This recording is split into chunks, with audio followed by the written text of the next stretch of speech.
Hey, what's happening, YouTubers? We're back with a brand new unboxing video, and today is a very exciting one. I just got this in recently from GameStop. It's the Hasbro Marvel Legends Build-A-Figure Gilgamesh from the Eternals movie. I'm so stoked to have gotten these in.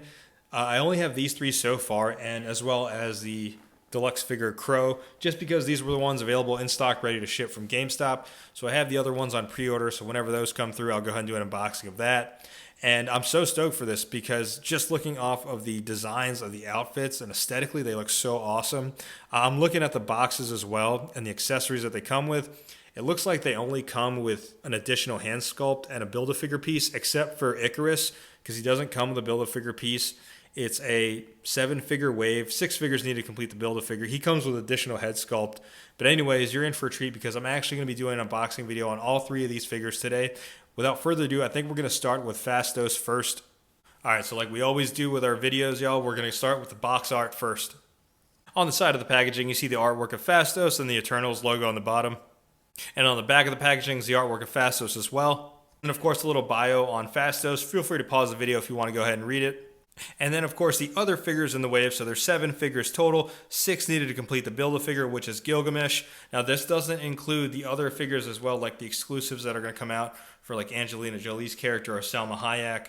Enough about the box art. Let's go ahead and get them out of the packaging. All right, here is Phastos out of the packaging. Like we always do, we're going to get started with his accessories first.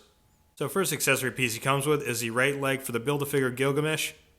And next accessory piece is a set of fists. Yeah, not much to the accessories, just those pieces. When we take a look at the figure itself, though, it looks dope. And I like the metallic paint application they did on this figure.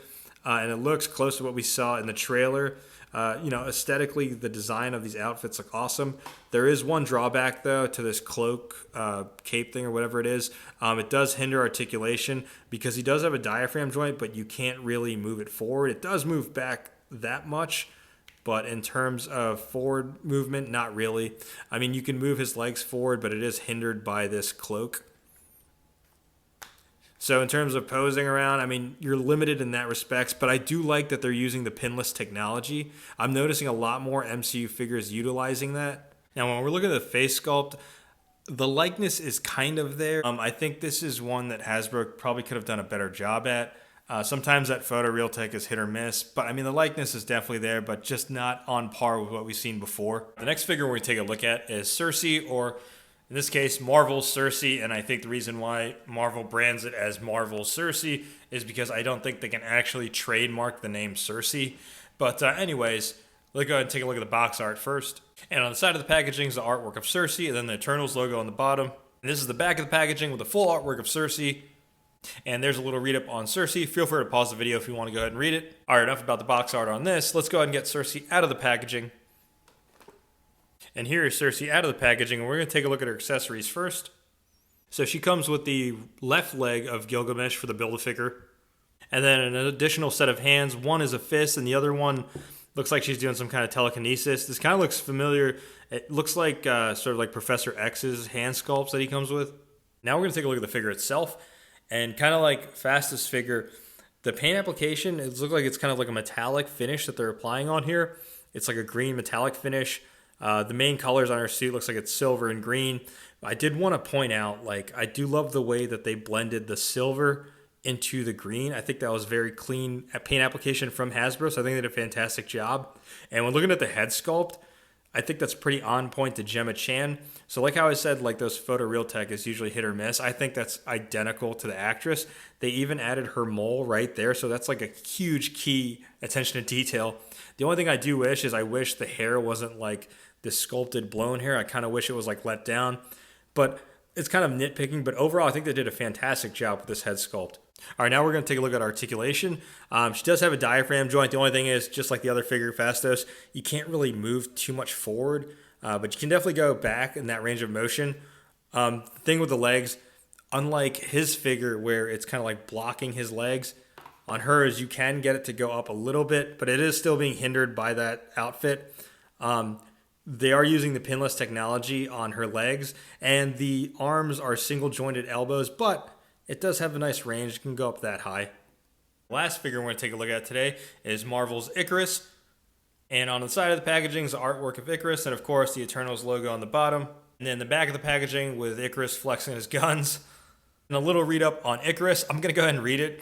It says, moral, kind, and charismatic. Ikaris boasts incredible strength, flight, and the ability to project cosmic energy beams from his eyes. The reason why I wanted to read this is I believe he's supposed to be the leader of the Eternals. And it's pretty insane to think that he's pretty much like Superman when you look at his powers. He seems like the OP character out of the team, but we have yet to see when the movie comes out in November. All right, enough about the box art. Let's go ahead and get Ikaris out of the packaging. All right, here's Ikaris out of the packaging, and we're going to take a look at the accessories first. All right, so unlike the other two figures I've already opened, he actually comes with an additional head sculpt, and that's probably because he doesn't come with a Build-A-Figure piece, but I'm assuming this is him with like his eye beams. I don't think it's using the same accessory pieces on the eyes that are on like X-Men or Cable. I do wish they would have given us something similar like they did with Cyclops, where it's like you port the beam in his eye and he's like shooting it out. But I mean, this doesn't look too bad. It looks all right. And then he comes with an additional set of hands that are like open hands because he already has the fisted ones on there already. Now we're going to take a look at the figure itself, and you're probably going to get tired of me saying this because it's the third time I'm saying this in the same video. But it looks like it has that metallic finish also, just like the other figures. And if I had to assume, I'm assuming the rest of the figures in the wave are like that as well. I do like the design of the suit. It's also using that pinless technology on the arms and on the legs. In terms of articulation, it has your double jointed elbows and has your thigh swivel. Your standard Marvel Legends articulation has the diaphragm joint. Now, the only thing I did notice is this one actually doesn't have a waist swivel. So your range of motion in terms of the upper torso is pretty much just the diaphragm joint right there. Now, when taking a look at the head sculpt, I'll be honest with you. I mean, the likeness is kind of there to Richard Madden. Let me know what you all think. Like I mentioned before, when it comes to the Photo Real Tech from Hasbro, they're kind of hit or miss. This one, I mean, it kind of looks like Richard Madden. Let me know what you all think in the comments. I will say, though, in the sculpting and the detail in the hairs, I did like how they added that gray in there. You can kind of see it throughout his head. So it's a nice attention to detail, just like on Gemma Chan, they added the mole on her face. But I don't know, it's just something about this head sculpt. I mean, it kind of looks like him, but in my honest opinion, he kind of looks like Sebastian Stan. All right, now we're going to jump right into size comparisons. And here are all three figures I just picked up side by side. I can't wait to complete the whole team. Hopefully those pre-orders come in sooner rather than later. All right, first size comparison. Here they are standing next to a couple of Asgardians. We have Odin and Thor, both from the Infinity Saga line.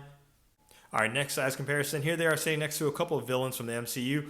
We have Hela and Thanos, and I believe it's rumored like Thanos is supposed to be in Eternals, but they're like flashback scenes, supposed to be younger. I'm not sure. We'll see when the movie comes out. And next size comparison, here they are sitting next to a couple characters from Captain Marvel's movie. We have Captain Marvel and Talos, and kind of touching up on like what I said about that metallic finish. The last figure I remember that I have in my collection from MCU that has like the metallic paint finish was this Captain Marvel figure. And it wouldn't be an unboxing video if I didn't do this random ass size comparison. Here they are standing next to McFarlane Toys My Hero Academia figures. We have Deku, not Todoroki, and Ochako, my shit heart. And next size comparison, here they are next to a couple new characters in the Marvel Cinematic Universe. We have Shang-Chi and Jai Ling. Last size comparison, just these two, just because for some reason I think Richard Madden looks like Sebastian Stan. No. My overall thoughts on these figures is I think they're awesome. I can't wait to get the other figures in the line. This was just kind of a random thought, but if ever Hasbro did like a soft goods figure, the Eternals, in my opinion, would have been the perfect line to start from. But with soft goods means the prices would have come up. And to be honest, if you have 7 figures with soft goods, these things would not retail for $20 or $22.99 or whatever it is now. But anyways, I think these are dope figures. I do love the metallic finish. The application on there, and I'm getting stoked for the rest of the MCU and see what's in store for us. Because to be honest with you, I kind of had Marvel fatigue after Endgame. I would have been happy if it ended there. But after not having an MCU content for 2020 due to the pandemic, and then this year kickstarted with WandaVision all the way to Disney Plus shows and Black Widow and Shang-Chi. Next up, we got Venom from the Sony Cinematic Universe, and now we have Eternals in November. I can't wait to see what's going to happen next. Let me know in the comments below what you all think about the figures from the Eternals wave, and will you be picking these up? Because I think they are starting to appear in some Target stores now. But yeah, let me know what you think in the comments below. And like always, hit that like button if you like what you see, and if you're not subscribed to the channel, please hit that subscribe button. Thanks for watching. All right, enough about the box art for this one. Let's go ahead and get Cersei out of the back. God damn it. Sound like Mark Wahlberg.